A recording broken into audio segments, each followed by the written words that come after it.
The storm wasn't supposed to last this long. Rain pounded against the wooden roof, rattling the windows, and the lightning split the sky like it wanted to burn the world clean. I pulled the blanket tighter around my shoulders, pretending it was the storm that had my heartbeat racing, not the fact that he was here, with me, in the same cabin, the same man I once swore I would never see again. He leaned against the doorframe, wet hair falling into his eyes, his shirt clinging to him from the rain. Every inch of him was carved from memory. Broad shoulders, rough hands, that smile that used to undo me. Only now his smile was gone, replaced by something heavier. Something that pulled at me like gravity. "We really don't have a choice," he said, voice low, almost swallowed by the thunder. "The road's washed out. It's just you and me. Tonight." My pulse skipped. I turned back to the fire, feeding it another log. Anything to keep from looking at him too long. The flames crackled, hungry, wild, like the heat I was trying. So hard to bury. Just like old times, he added. And that was the problem. Old times meant his hand on my waist, his lips on my throat, his body pressed so close I forgot how to breathe. Old times meant the taste of him, the way we burned, until we had nothing left but each other. And I had walked away from that. I had to. But now the storm outside had trapped me with the one man I could never forget. He crossed the room slowly, the sound of his boots against the wood deliberate, unhurried, like he knew I could hear my own pulse in my ears.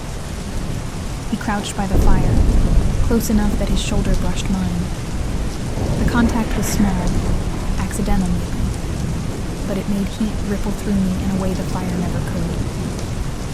"You're shivering," he said softly, glancing at me. "Cold?" I shook my head, but my body betrayed me. He reached out anyway, his fingers brushing mine as he pulled the blanket tighter around me. His hand lingered, warm, rough, familiar. And when our eyes met, the storm outside wasn't the dangerous thing anymore. It was him. I should have pulled back. I should have said something sharp, something to build a wall between us. But instead, I let myself look at his mouth. That was all it took. He leaned in, slow, giving me time to stop him, to say no. I didn't. I couldn't. His lips brushed mine, feather light at first, just a question. Then deeper, hungrier, like years of silence had broken in an instant. The kiss wasn't soft. It wasn't gentle. It was everything we had denied ourselves, crashing down with the storm outside. Heat, ache, need. His hand slid up into my hair, tilting my head back, while his other hand curved around my waist, pulling me against him until there was no space, no air, nothing but him. My fingers fisted, in his shirt, clinging to him as if the storm would carry me away if I let go. The fire snapped behind us. Lightning flashed through the window, but I only felt the warmth of his mouth, the rough scrape of his jaw against my skin, the way his body pressed into mine like he couldn't get close enough. When he finally tore, his lips from mine. His breath was ragged, his forehead pressed to mine.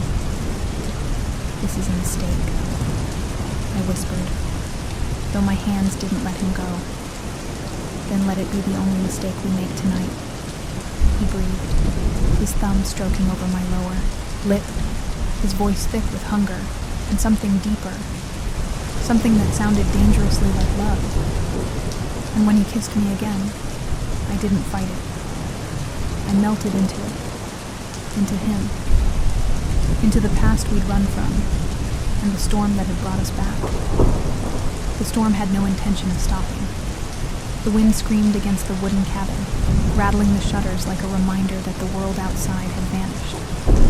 But inside, the world had shrunk down to firelight, shadows, and the man sitting much, too close, The first kiss lingered between us. Heavy, alive, impossible to ignore. I could still taste him, still feel the press of his lips, the hunger he tried to hold back. My pulse hadn't slowed once.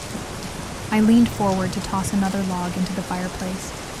But when I straightened, he was already watching me, eyes dark, lips curved into a half-smile that looked far too sure of itself. "You're staring," I whispered, trying to sound casual, though my voice betrayed me. He didn't deny it. "I was wondering if you'd let me do that again." Heat rushed to my cheeks. "A kiss?" His grin deepened, slow and deliberate, like he already knew the answer. "Yeah, a kiss." Before I could argue, before I could talk myself out of wanting it, he reached out. His hand brushed over mine where it rested on the rug, fingers warm, steady, tracing a line that made my breath catch. Then, without another word, he leaned in and kissed me again. This time, there was no hesitation. His mouth moved against mine with a hunger I could feel all the way down to my bones. His hand slid from mine up my arm, lingering on my shoulder, then curving to the back of my neck. He tilted my head just enough to deepen the kiss, and I let him. My lips parted, answering him with the boldness I had tried so hard to deny. The fire crackled louder, throwing sparks into the air, but the warmth I felt had nothing to do with the flames. His hand brushed down my back, fingers trailing slow, deliberate patterns through the fabric of my sweater. Each touch felt like he was relearning me piece by piece, as if he had every right to. I broke off as his lips trailed from my mouth down to my jaw, then lower, grazing the sensitive skin just beneath my ear. My voice came out, ragged. "You're not supposed to do that." "I know," he murmured against my skin, his breath hot, his lips teasing. But I can't seem to stop. I gasped when his teeth grazed gently over my pulse point, and my hands, traitorous and needy, slid up his chest, gripping the fabric of his shirt just to anchor myself. I could feel the strength beneath it, the steady beat of his heart matching mine. "You're dangerous," I whispered. He laughed softly, low and rough.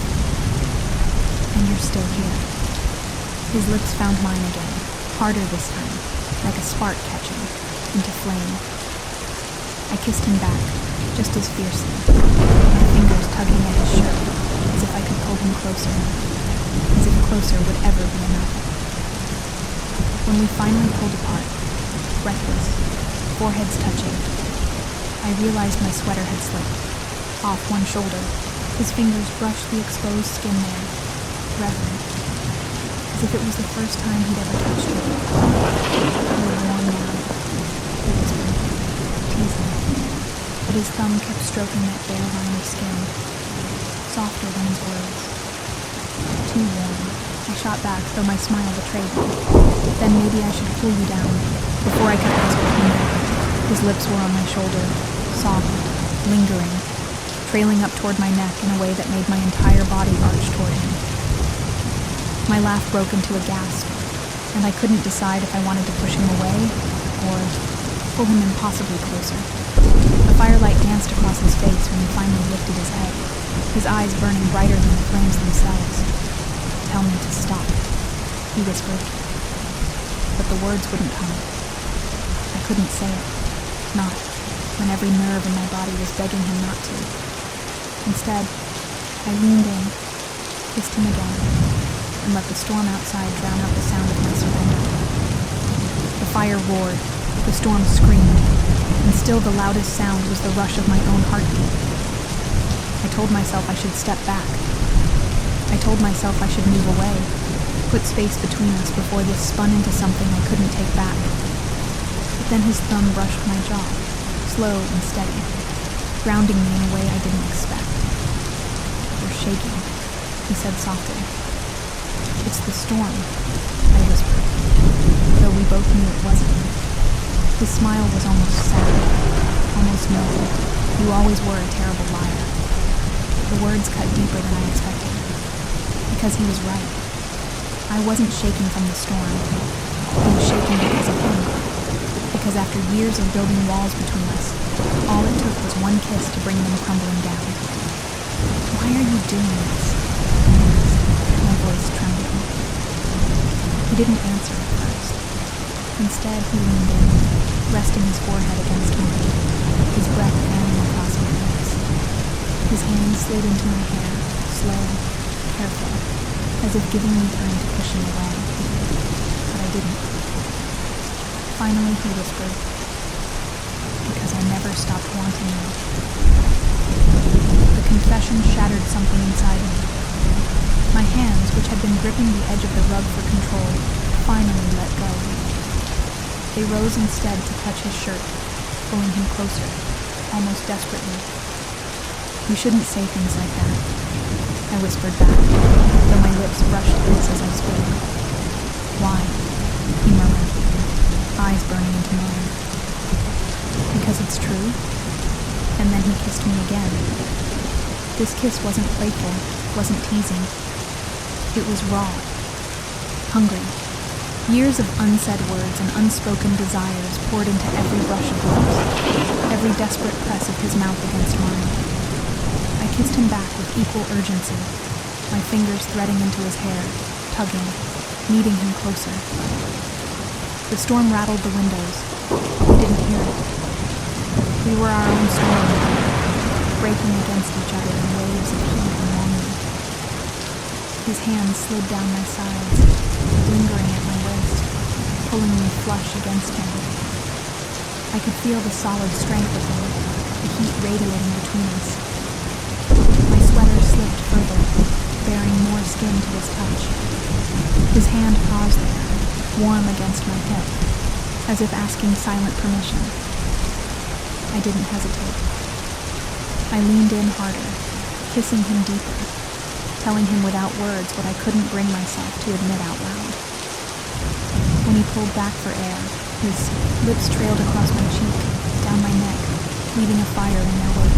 My breath hitched, and I clung to him tighter, not caring how reckless it was. "You drive me insane," I whispered, almost broken, my voice trembling with the weight of everything I'd held back.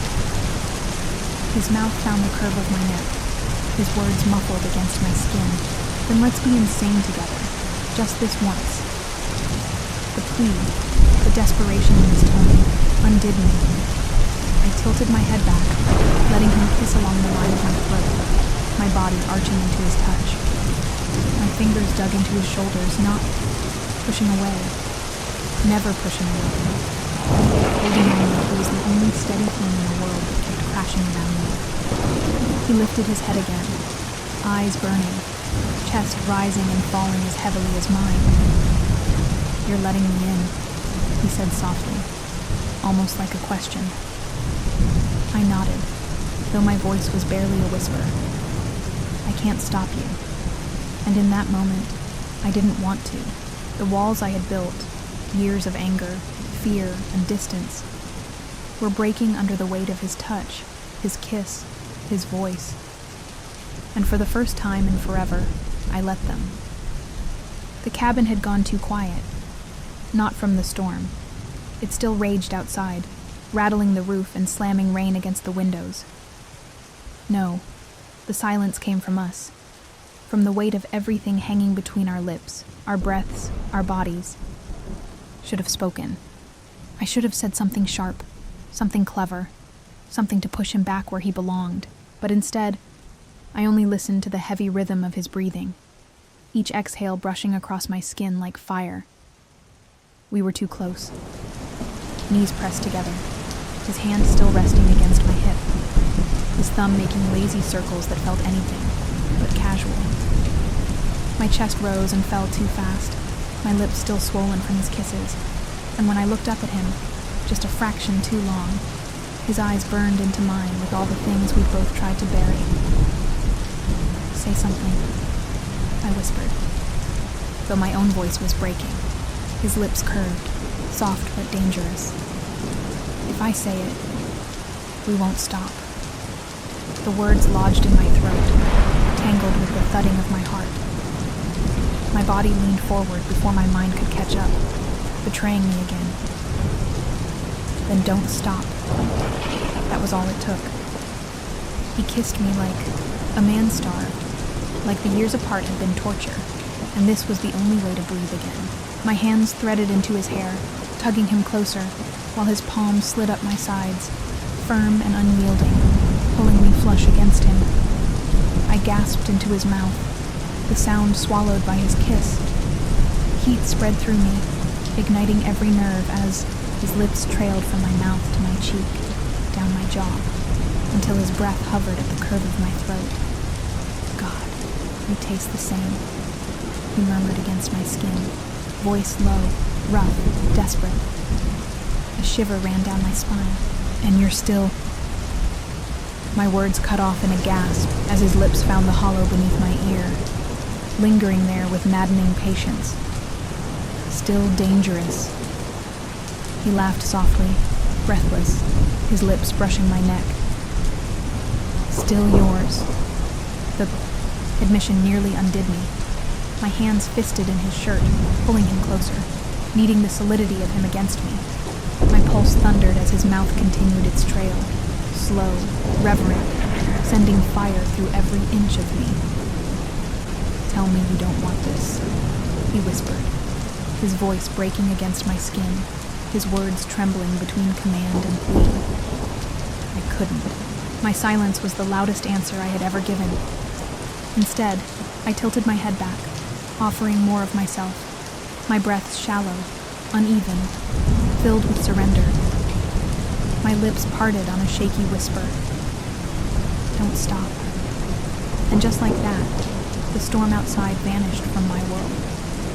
There was only us, heat and hunger, and something deeper, something far more terrifying.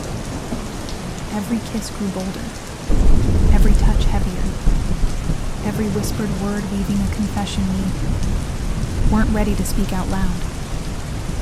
By the time he pulled back, just an inch, our breaths tangled in the air. His forehead rested against mine, his voice low, raw. If we keep going... I met his gaze, my body trembling, my lips tingling from every kiss he'd stolen. Then we finally stopped pretending. The storm outside was relentless, but inside the cabin, it was us who raged. His lips still hovered near mine, his breath hot and uneven, his forehead pressed to me like he needed that anchor to survive. My pulse hammered, my body trembling, with all the things I'd buried for years. And in that fragile space between us, the truth spilled out in a whisper I couldn't swallow back. I never stopped loving you. His head snapped back, his eyes burning into mine like lightning splitting the sky. For a moment he looked stunned, as if my words had knocked the air from his chest. Then without hesitation, he cupped my face in his hands and kissed me. Not like a thief stealing something forbidden, but like a man claiming what was always his. It was different this time.